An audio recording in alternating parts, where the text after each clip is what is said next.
Assalamualaikum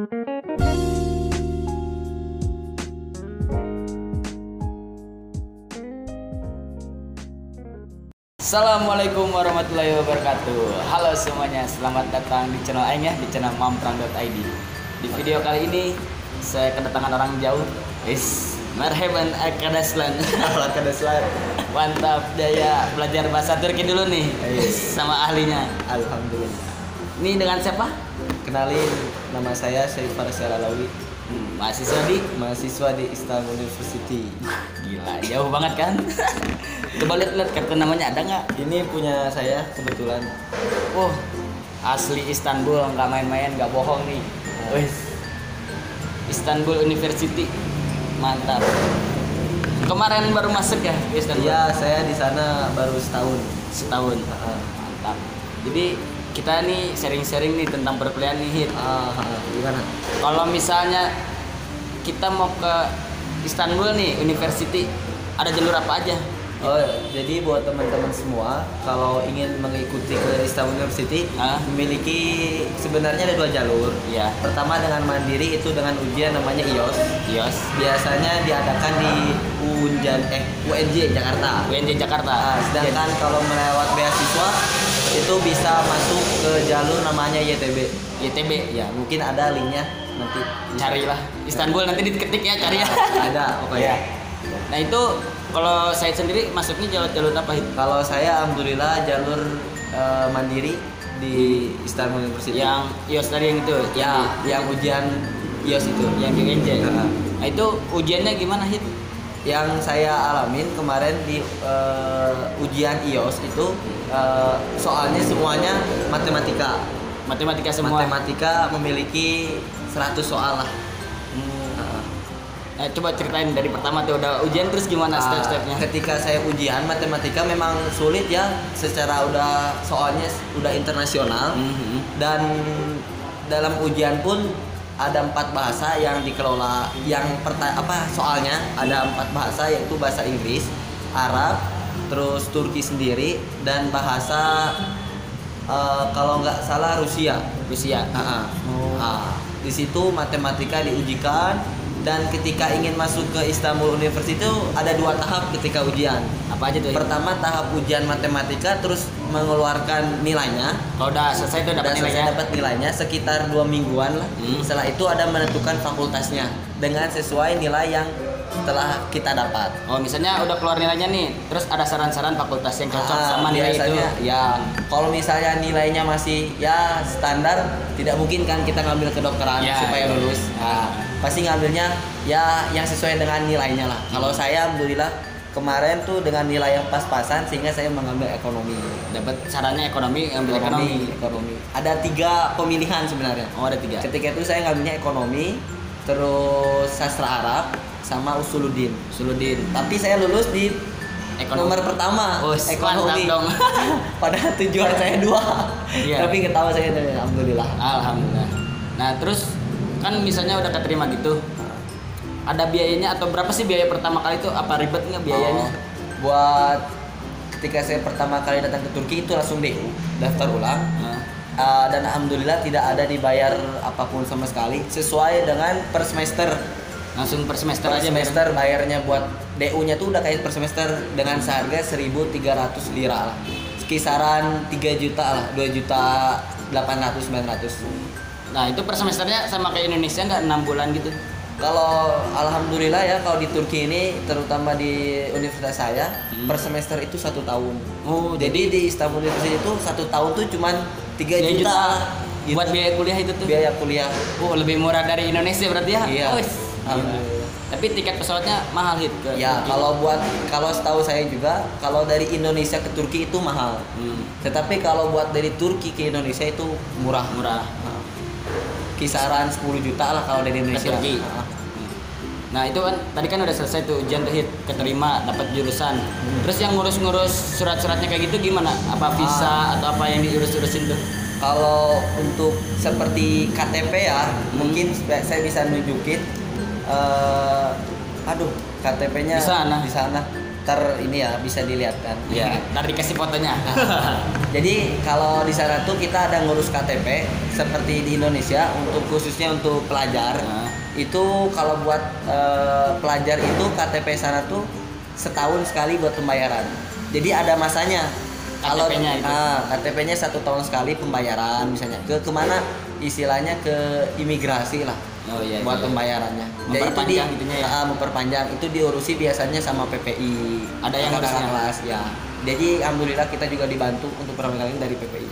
Jadi pas udah lulus keterima itu ada komunitas lagi yang buat ngebantu jalurnya ke Turki. Lembaga biasanya ada lembaga-lembaga yang mantap. Yes. Pengalaman hebat ya. Kalau biayanya sendiri hidup di sana mahal nggak? Kalau yang saya juga ini biaya di Turki itu buat teman-teman insya Allah nggak jauh seperti di Jakarta ya, buat makan dan buat tempat tinggal khususnya. Di Turki pun kelebihannya tempat tinggalnya di apartemen. Harga apartemen di sana mungkin tergantung dengan besar dan kecilnya. Iya. Kalau apartemen saya itu per bulan bisa nyampe 4 juta. 4 juta. Itu udah listrik, air, gas dan lain-lain. Dan itu udah terisi semuanya. Ada ruang tamunya, sofanya ada. Udah kayak rumah ya? Udah kayak rumah ada pokoknya di apartemen kayak gitu. Berarti pinter-pinter cari temen aja kalau misalnya banyak kan jadi patungan bisa gitu. Bisa sampai 700-800 ribu tuh buat ini bisa kalau di sana. Dan buat biaya hidup juga itu misalnya 1 juta nih buat teman-teman, 1 juta buat rumah. Biaya hidup itu terserah kalian misalnya. Mau 1 juta jadi 2 juta per bulan, mau 2,5 juta, 3 juta. Gimana kita yang manage ya? Gitu. Gelomor hidupnya kalian gimana gitu kalau di Turki? Kalau makanannya enak-enak gak? Wah kalau di sana kemungkinan makanannya hambar-hambar. Hambar nggak ada rasanya. Jadi asin pun nggak terlalu asin, pedas pun nggak terlalu pedas. Karena orang Turki sendiri itu nggak suka namanya pedas banget. Jadi harus adaptasi dulu. Ya harus adaptasi dulu sama lah. makanannya. Kan paling terkenal juga kalau di Turki itu kebab ya. Ya kebab Turki. Kebab Turki itu paling terkenal banget. Kalau di sana bisa disebut dengan doner. Doner itu harga paling berapa ya? 10 tele. 10 tele itu kisaran 20.000 lah. Iya. 20.000.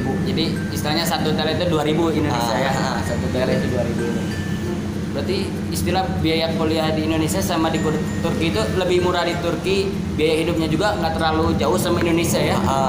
Mungkin yang saya ambil ya, kalau di Turki ini kenapa bisa anggap saya murah? Karena Turki ini nominalnya tuh nggak kayak Indonesia 25.000 nolnya banyak. Itu membuat mindset kita tuh kok mahal banget. Padahal hakikatnya tuh tidak seperti itu. Yang saya juga pertama-tama aduh ini kok mahal banget. Ternyata saya jalanin, ternyata ya udah kalau saya jajan Standar aja ya. Standar aja kayak Jakarta gitu. Ada uang Turkinya nggak Hit? Oh iya kebenaran saya bawa nih. Uang Turkinya. Aduh. Oh ini ada. Oh 5 tele berat. 5 apa tele? 5 tele kalau nggak lira bisa. Lira. 5 lira berarti 10.000. 10 ribuan lah. Nih. Wah, keren ya. Alhamdulillah. Alhamdulillah. Dan ini sekedar info buat teman-teman, kalau ingin ke Turki ini, di Turki ini tidak hanya Islam University saja, ternyata di sana tuh banyak Islam nama-nama universitasnya. Dan itu banyak lewat jalur berkas saja ada. Ada juga. Kita ngasihkan berkas, kita misalnya ingin ingin tahu kalau ngisi berkas gimana, coba teman-teman cari yang kuliah di Turki ntar dibantu. Bisa seperti itu. Udah tahu channel-channelnya ya. Untuk lewat berkas aja dengan ijazah, mungkin ijazah saja ntar ini rata-rata orang Indonesia di sana itu sangat dihargai banget sama orang Turki. Jadi orang Turki itu senang sama orang Indonesia. Alhamdulillah di sana. Setiap saya aja ketemu dengan orang Turki, kalau ditanya dari mana itu Indonesia, wah dia tuh sangat mencintai dan mengagungkan orang Indonesia. Saking ramahnya orang Indonesia. Saking ramahnya dan sopannya, someang. Ya, bahasa Turki gila mantap gitu guys. Terus gimana lagi guys? Ya pokoknya berarti di sana tuh universitasnya banyak, jurusannya juga banyak ya berarti. Kan universitas besar berarti yang banyak jurusannya, tinggal milih. Tapi pasti ada sarannya kalau misalnya tadi hasil ujiannya segitu, saran-saran jurusannya yang terpilih ini dengan kompetensinya ya. Dan di sana juga buat orang Indonesia itu kebanyakan ngambilnya hubungan internasional, kalau nggak ekonomi. Ekonomi itu Paling banyak itu teman-teman saya ngambil di dua sana. ini. Untuk kalau mengambil agama mungkin ada namanya ilahiyat, kalau bisa disebut usuluddin. Itu ada juga usuluddin seperti mengambil agamanya di situ. Tetapi lebih banyak orang Indonesia di sana tuh mengambilnya sesuai akademis. Kalau mengambil dengan agama mungkin itu jarang. Karena cuma ada agama itu satu fakultas saja, yaitu ilahiyat. Kalau mau ngambil seperti ekonomi syariah itu tidak ada. Oh, nggak ada. Kalau ngambil tafsir hadis itu tidak ada. Tapi sistem pembelajarannya belajarnya pakai bahasa apa? Kalau di sana, kalau di universitas sendiri itu 70% bahasa Turki, 30% bahasa Inggris. Berarti Tetapi- harus menguasai ya? Bahasa Turki kita harus menguasai itu kisaran saya 5 level. 5 level. 5 level Turki itu memiliki 5 level yang harus dikuasai, dan setiap level itu jangkanya tuh 1,5 bulan. Jadi level dasar dulu bahasanya, terus naik nyampe 5 level. Gitu. Dan buat sekedar info juga, dan setiap level itu memiliki pembayaran yang berbeda. Ini yang membuat saya berat sebenarnya ketika bahasa Turki. Setiap level ini harga satu levelnya untuk bisa naik ke level selanjutnya kisaran 2 juta. 2 juta. Berarti Jadi buat tahun pertama memang uangnya mahal lumayan. banget, iya. Tapi udah tahun kedua, ketiga itu malah Udah murah banget. Udah murah kalau menurut saya. Iya. Udah kalau pelajar itu segala sesuatu dimurahkan, entah kendaraan atau apapun itu dimurahkan. Berarti dikasih kenikmatan ya udah pelajar tuh Buat ya. pelajar itu memang orang Turki sendiri dari pemerintahan itu mempermudah untuk pendidikannya sendiri. Mantap berarti. Udah kayak sekarang online susah. Terus Iya. kalau bahasa Turki susah nggak Hit? Dan yang saya alami juga, Ah, bahasa Turki itu kan bahasa tersulit ketiga di dunia. 3 di dunia. Pertama itu bahasa Arab, yang kedua Mandarin, ketiga Turki. Dan bahasa Turki sendiri kan memiliki huruf yang berbeda-beda. Dan itu menurut saya ya kalau tidak dengan didampingi dengan teman-teman, hanya komunitasnya teman-teman Indonesia saja, bakal susah untuk meningkatnya. Tetapi kalau kita mencari temannya orang luar lain, misalnya dari sama-sama orang luar negeri, bukan orang Turki sendiri, itu insya Allah bakal mudah lah. Jadi harus sama-sama berbaurnya harus cepat juga ya. Berbaurnya harus cepat juga. Biar gampang. Mereka juga, pokoknya banyak juga teman saya dari Indonesia, dia sampai sekarang bahasa Turkinya gitu-gitu aja karena kurang berbaur. Jadi bahasa Turkinya emang harus kita berbaur benar-benar. Kalau bisa ingin ke Turki, mungkin disiapkan dari sekarang. Diasah dulu. Diasah dulu, mungkin dari apa kabar, terus mau kemana, seperti itu. Karena ya bahasa Turki ini menurut saya harus latihan, bener-bener latihan. Kalau tidak ntar ketika kuliahnya keteteran. Iya. Takutnya kan ketika kuliahnya masuk bahasa Turki, ketika belajar bahasa Turki kan bahasanya bahasa anak-anak SD, SMP, SMA.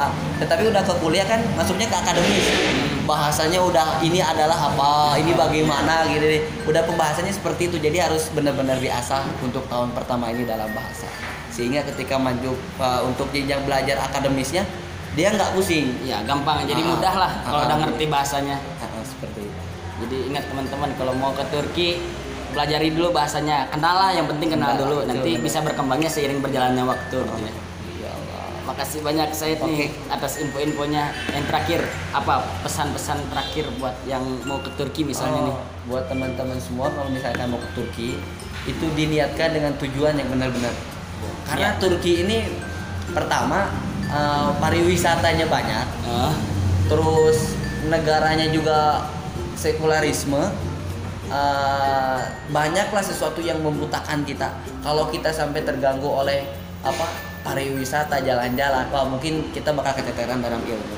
Makanya harus memiliki tujuan benar-benar untuk ke Turki, itu harus benar-benar dah. Niat tujuannya harus benar, mau belajar atau mau jalan-jalan gitu ya.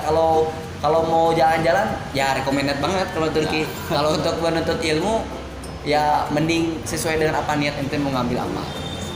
Oke, segitu aja. Makasih ya Said ya. Oke, santai. Yang terakhir, jangan lupa like video ini, share ke teman-teman kalian, dan subscribe ya. Pokoknya subscribe aja biar banyak subscribernya.